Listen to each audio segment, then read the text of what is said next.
Good morning. Yan. Pagising sa umaga, magpasalamat sa ating Panginoong Diyos sa bagong buhay, bagong kalakasan ng pinagkaloob niya sa umagang ito. Tanda natin,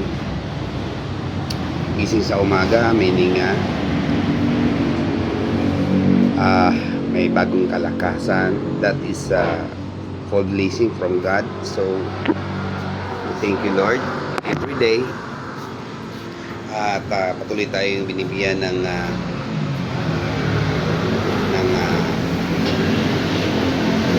pag-asa sa araw.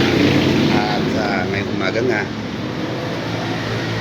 isa sa nagbigay sa akin admirer at nagising ako, namulat ako sa napakagandang boses at nakita ko pinoksong composed by Pading Wancho Bungkay, admirer Hematia kami.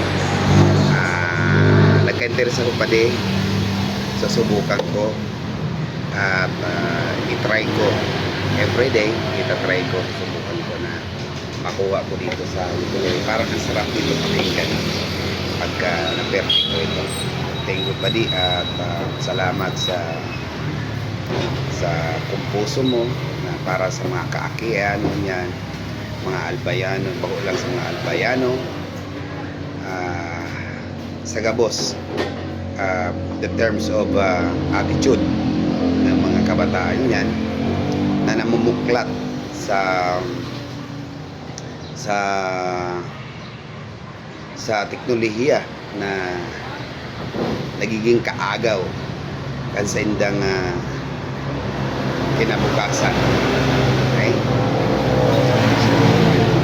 Malinaw digdi sa puso mo na ini ang minsay digdi ay panghihinayang sa sarong aki na dahil pinahalagahan ang pagkamot ng sarong magurang na dapat sangon niya na presente na habang mga araki pasinda, may panahon pasinda mag-eskwela, mag-adal, itoon ang buhay sa pag-eskwela at sa pag-adal.